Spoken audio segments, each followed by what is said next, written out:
Hello and welcome to the British English Podcast, the show that helps you better understand British culture and British English. British English, or the English in general, is the reason that we're doing today's episode. A lot of my students have to go through a grueling experience, sometimes grueling, like quite bad, quite hard, quite difficult, with the idea of doing test preparation and getting the mark that they want for a test of the English language that they are able to speak for various reasons. And we have a guest on the show to help us overcome these fears or better understand the preparation behind some of these exams. So we have Josh McPherson, an American English teacher who focuses predominantly on the TOEFL test preparation. So TOEFL is the test of English as a foreign language, and it's a standardized test to measure the English language ability of non-native speakers wishing to enroll in English-speaking universities, and also probably with visas and job applications. So the test is accepted worldwide. It's a massive one. If you've heard of the IELTS exam, it's similar to that. Yeah, Josh has an online-based language test solution platform to help English language learners achieve the results that they're wanting to get. So that's what we're going to be talking about, the TOEFL exam, and comparing it also to this new kid on the block, the Duolingo test, because people are getting interested in whether this is a competitor, what are the pros and cons of it. We'll be talking about the differences between those two. Josh was the academic coordinator for an ELT program in Manhattan for student visa holders. So we've got a lot to get through, and it's a culture-based podcast, isn't it? As Josh, I believe, is a human, he probably has some cultural experiences to share with us. And I think he does because he's also married a Japanese woman, and they live in Kyoto, Japan right now with 3 kids. And they've been there for about 4 years. So we've got lots to get through. Welcome, Josh, to the show. How are you doing today? I'm good. Thank you for having me, Charlie. I appreciate it. And thank you for clarifying that I'm a human. I had to make that clear to people. But yeah, your introduction was perfect. Thank you. And you explained TOEFL better than I can, actually. So thank you for that. I appreciate it. Okay. Well, it was a Google translation, or just Google. Yeah. So I'm the robot today, really. But yeah, so Josh, you're from America. Whereabouts in America? I'm from New York, from Long Island, more particularly, and which is kind of close to Queens. So I grew up in a town called Valley Stream. Grew up there, didn't know a lot about the world, really. Just kind of my own little world of New York and have my own culture. Got into English language teaching after college, went to Korea, got my degree in TESOL. And then I was, as you mentioned, I was the coordinator of a program in New York. That's where I started teaching TOEFL, and then just bouncing around teaching English. And now I'm in Japan, like you said. Your introduction was perfect, man. I couldn't have done it better. Fantastic. Yeah, interesting though. So, I have a lot of questions, but I need to be quite specific because we don't have 3 hours, unfortunately. I'd like to get to the point where, they're going as long as Joe Rogan's podcast, 3 hours long. Crying, I don't know how he talks for that long. I know. Yeah, it's pretty crazy. I'm up for it. Maybe we'll see how far this goes today. We'll see if my stamina's up for it. So let's get into the test stuff, and then maybe talk about culture in your life a little bit later. The TOEFL exam is what you've focused on predominantly recently. And there's a new one, the Duolingo test. Can you explain a little bit about the differences between those two? Sure, yeah. So, we've been focused on TOEFL. TST Prep is the business I run, and we've been focused on TOEFL Prep, and our YouTube channel is mostly TOEFL Prep, but we're going to get into Duolingo. And basically what happened is in the last year, there's a lockdown because of COVID, as everybody knows. And a lot of students needed to take English tests like IELTS or TOEFL, but they couldn't because at first, there weren't a lot of online solutions. Later, TOEFL and IELTS you were able to take them online. I think IELTS too, but TOEFL you can take online now. But at first you couldn't. And so a lot of schools and universities turned to the Duolingo English test. Then in the last year, this test has exploded in popularity. I think it's gone from less than 1,000 schools that accept it to over 16,000 in the last year. The test itself accounts for 20% of Duolingo's revenue as of this year. Wow. So it's become a massive phenomenon. It has its pros and cons. It has some critics as well. But in my opinion, it's a lot easier for the students, a lot friendlier for the students. But some people feel that it's not great for preparing somebody for university. So there's some debate about how good it is. Just to give you an example, you don't have to write an essay for Duolingo English test. The most you have to write. So Duolingo, from what I understand, is the basic app of learning the beginnings of a language. Have they gone beyond that now? So Duolingo. You could go from beginning to advanced, but their specialty is kind of like, and their philosophy is that language education for everybody, pretty much. That it's a free app. You can pay for it, but it's mostly free to learn languages. About 5 years ago, they made this Duolingo English test, but it never really picked up much steam. It never became very popular, and mostly because TOEFL and IELTS were so well established, some people didn't think the Duolingo English test really fit the requirements needed for an English test to check if you're ready for university. It wasn't used. So it's been sitting there on the shelf, so to speak, but it wasn't so popular. Traditionally, that's what they do. They do language learning, bunch of languages. You can even learn, fake languages like Klingon or, made up languages or Valerian, like Game of Thrones. So they have a lot of things on Duolingo, but now they have an English test that's become very, very popular. They've been testing a variety of things that would work out for them, and they found that this is a pretty good one. So you don't have an essay. I assume you have audio recordings that they then analyze. Do they analyze it automatically, or are there people behind it? So that's the other thing that's a little that people are critiquing, that there are human reviewers, but they don't. Main grading is based on AI. Wow. So a grader will just kind of glance over it to make sure, from my understanding, a grader will kind of glance over the speaking and writing to make sure that the AI gave an appropriate score. But for the most part, it's almost all automatic. And that's why it's so cheap. Maybe you could tell me how much IELTS is, but TOEFL's $200, something like that. I think it's about the same. IELTS, I think, is about £200 maybe in the UK. So what's Duolingo? I'm just going to interrupt this episode briefly to tell you about the free ebook and audiobook that was written and narrated by Harry and myself, giving you everything you need to know about using idiomatic expressions in the IELTS speaking exam. This audiobook runs for 45 minutes, and we've had an overwhelming amount of emails thanking us for this amazing free gift, which you can find in the show notes of this episode, or head over to the britishenglishpodcast.com, and then you can scroll down the homepage until you see the free resources. And that is where you'll be able to get your hands on 45 minutes of incredibly valuable teaching resources. And we made this as we've created an online IELTS speaking course that has actually been on the back burner for a while now, meaning not the main focus for us or lower on the list of priorities. But I've decided to take it in a new direction with fortnightly IELTS workshops, and I will also be updating the content in the course in the coming weeks. So if you wanted to get yourself an affordable IELTS preparation course, then do it now before the price increase along with the update. Again, you can find this in the show notes or over at thebritishenglishpodcast.com. So Duolingo's $49. You can also take the test multiple times in a month. There's a lot of free vouchers. So, Duolingo philosophy is, education for all. So if you are from a impoverished country or your income is a little low, then you can apply for a voucher and you could actually take the test for free.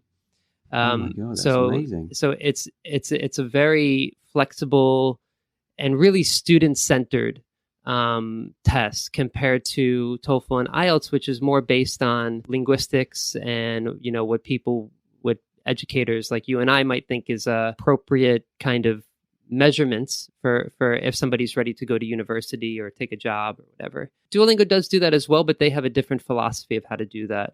I think that's immediately, I think that's quite attractive because when I'm preparing my students for the IELTS exam, very often they get to a point where I would score them quite high, but test nerves get in the way so much. The nerves behind performing in the moment with a stranger, and that stranger is an authoritarian kind of figure for them.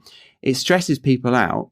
And you've only got a number of shots at it. Yeah, I just looked. It's about £190, £195. And I think you can only do it ever so often. How often can you do the TOEFL exam? Like, when's the next time you can do it? That's a good question. I think you could do it more than once in a month, but okay. I think that's the limit. I'd have to double check. I think it's 2 weeks. So really, the Duolingo way of doing it is eradicating all the nerves, because it's just your phone, right? Well, you can't take it on the phone. You have to use a laptop or desktop. And there are quite a few secure. So one big thing about these tests is, are they secure or not?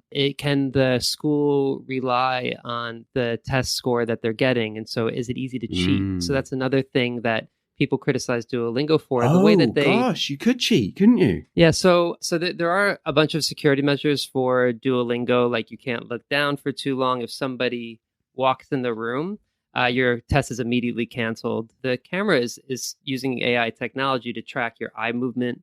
You can't take notes during Duolingo, so you can't look down at all. So there's things that are different, but the way that they stay cheap is because it's almost all AI, even the questions. This episode comes with a free worksheet over on the website, thebritishenglishpodcast.com. So grab that, and you can listen along whilst using it.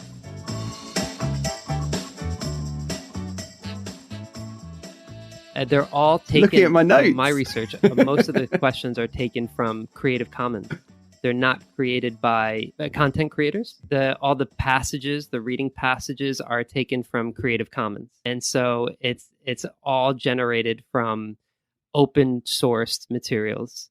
Probably the only thing that they would actually write themselves might be a couple of the independent speaking writing questions, where it's like, do you agree or disagree all high school students should wear school uniforms? Probably somebody writes those. But besides that, as of right now, it's mostly all Creative Commons, open sourced. Right. That's really unique approach to it all. It's the future, I suppose. But I guess immediately my thought is, if you've got an identical twin, you could cheat. Could you? Yeah, probably. Yeah, I imagine so. I'm sure, people cheat on TOEFL and IELTS too. I mean, people, give ID cards to people and I mean, there was a big, massive cheating scandal in China for TOEFL a couple of years ago, I remember. Really? So, yeah, I mean, so people innocent. Cheat, I don't even think about that. Right. Yeah, it's a big thing. It's a big thing that if you have a problem, an English test, and you're trying to solve it, and it's a very hard problem to solve, but you really want to achieve it, you'll find any way to do it. These tests act as a barrier for people who want to study in America or Canada or need a job in Europe or whatever. It is a big deal, for people, and sometimes if you get desperate, you'll try other things. Yeah, right. What's your personal opinion of the Duolingo test? Do you think it's the future? Do you think it's just a momentary phase or a fad? Do you think it will stick around? So we're going to start teaching it in the next couple months and be making more videos about it and that kind of thing. There's not a lot of material. There's a little bit, but not a lot. In my opinion, it's going to stay around forever. Or not forever, but for a very long time, especially for universities and colleges in the States. And the reason is because they want students to come. They want international students to come and study. The TOEFL acts as a barrier for that. IELTS acts as a barrier for that. And lowering that barrier, some people might argue that, well, you're getting less quality English speakers, let's say, for example, or something like that. But a lot of schools have programs for English language. I worked at an ESL program at a college. And so some people think that it's a good enough diagnostic. It's a good enough test to see if they're ready to come. It hasn't picked up as much steam in Europe, the UK, and in other places. I think because people are a bit more... I mean, I don't really know why exactly. But, are you meaning picking up steam as in schools accrediting people through the Duolingo test, that not as many universities are respecting it yet. That's right. Yeah, Right. not as many universities in Europe and the UK. It's definitely, I mean, in America, it's almost everybody now. In the Europe, not as much. So people have used IELTS forever and like the test, rely on it. There's a debate with anything new, like a new technology or new, like let's say Airbnb or Uber. It's the kind of similar complaints. Security's not as good. It's you can't rely on it. There's privacy issues. Things like that. It's similar complaints as you would have to any new technology or something like that. So this is education, so it's slightly different. Perhaps there will be backlash in the future, and people feel that this quality of the language that people can speak when they take the Duolingo is not as high, and then it does cause a backlash. But I think for the most part, it won't. This test is very student-centered and also very almost culturalist, without much culture, if I can say it that way. And what I mean is that, so a TOEFL passage or a TOEFL lecture is like a university academic passage, university academic lecture. And sometimes they're structured. So let's say, for example, camouflage is a big one. So it's I've heard a camouflage passage on multiple TOEFL tests for some reason. It's a academic talk, and then they'll introduce the idea and then give two kind of examples of it to help illustrate it. They'll maybe give an animal that uses camouflage. They talk about chameleon, and then another animal that uses camouflage. Let's say tigers or whatever it is. You have to understand the structure of a university lecture. You have to understand, how it's structured and that kind of thing. I guess to give a better example would be for the speaking section. You have an independent question like, do you agree or disagree all high school students should wear school uniforms? Yeah. And you have to provide your opinion about that. Some people feel that's a very strange thing to ask, like my opinion on a topic that I'm not an expert in. I don't know if students should wear school uniforms. That's up to the school director or up to the parents. It's not really my place to have an opinion about that kind of thing. Yeah, Whereas, a lot of the preparation that I have with my students is giving them ideas for their own opinions. Because at the beginning, they don't really have an opinion. They're like, I've never thought of that. I don't have an opinion. So we have to think of the pros and cons and then decide on what she or he believes in. Yeah. Right. Okay. Right. Whereas the Duolingo, they do have that.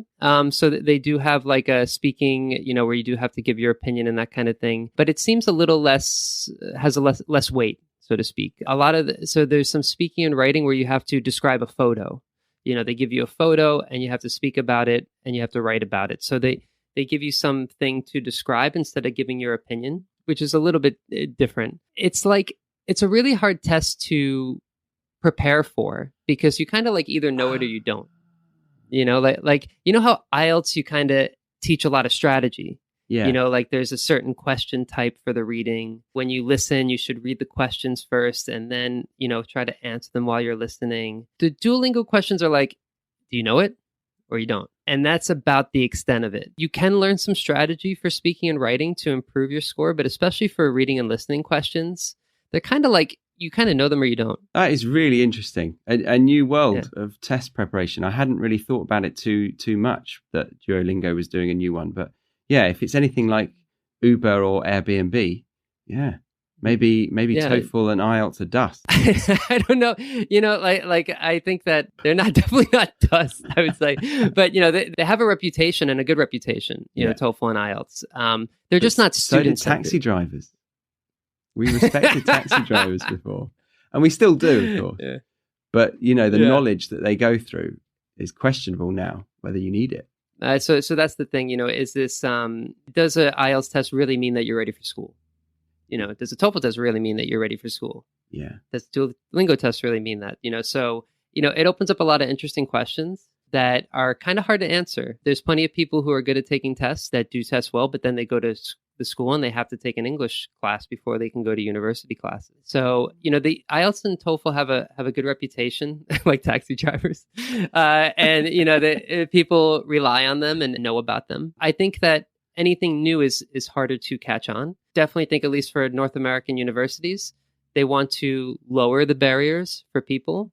And so Duolingo English Test, in my opinion, does a pretty good job of lowering the barriers. It's an Okay. easier test. I think. Okay. Well, it sounds like that's good news for the learners. It I might think so. mean some things in the future, but for now, yeah, it makes sense to prepare people for either one and give them the choice, which is exactly what you're doing. That's fantastic. So, should we give them an example of one or two of them and try to answer them? Sure. Here we go. Describe a city you know about. What is it called? Where is it located? And what makes the city special? And I've got to start speaking straight away. So you'll have about for Duolingo, I think it's 30 seconds, but let's do 15 seconds. Well, I have 15 seconds to prepare in this fictitious situation. Can you say it one more time? No. Okay, so begin speaking. Okay, so I'll do it one more time and then give you 15 seconds to prepare. So here we go.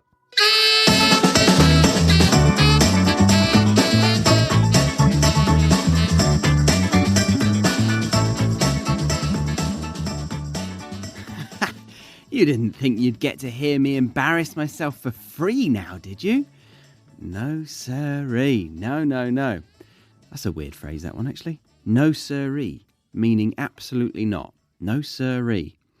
Of course, Premium or Academy members will be hopping over to part 2 to hear me give a model answer for this typical speaking exam question and see what Josh's reaction to it is. But then the fun really doesn't stop there. In fact, I'd say it really just keeps getting better as we start to loosen up and get into more culture-based conversations, pulling from both of our experiences living abroad and having been raised on different continents. It was interesting to see each other's perspectives on the ways of the world. So, if you wanted to listen to the full conversation, you can easily become a premium podcast member and get access to all parts of this conversation and all conversations that have ever taken place on this show. So that would be, as of this recording, about 48 extra listening sections that you haven't been able to get.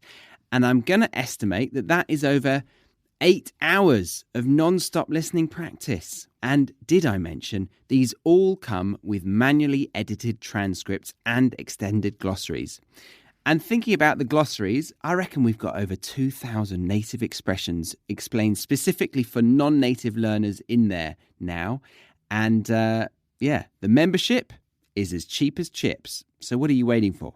Go over, support this podcast and get a huge amount back with the premium podcast membership. And then, of course, we have the Academy, where I make exclusive videos, audios, pronunciation files, interactive quizzes, and much, much more to get you confident with the language I'm exposing you to in these episodes. And then, to top it all off, we have weekly speaking classes to get you practicing the language yourself and to ensure you're using the phrases properly.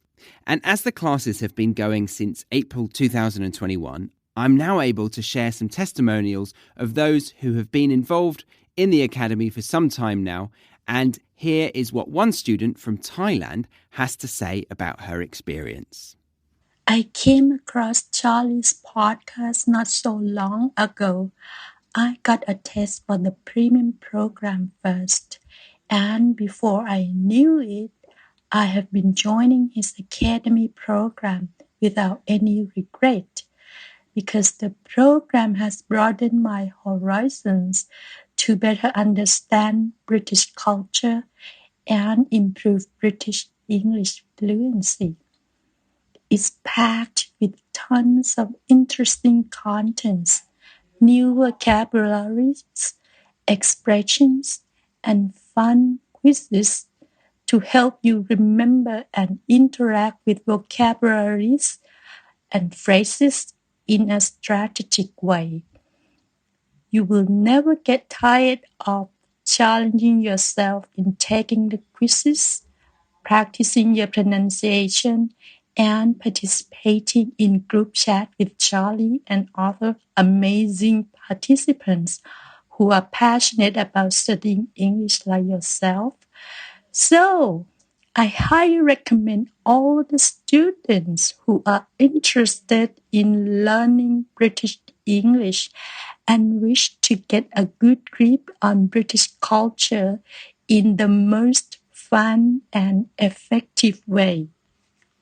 Thank you so much, Katami, for that. And guys, I promise no cash was exchanged for that testimonial. So you heard the woman. If you want to join a bunch of passionate learners and want to get a good grip on British culture in the most fun and effective way, then head over to thebritishenglishpodcast.com and join the Academy.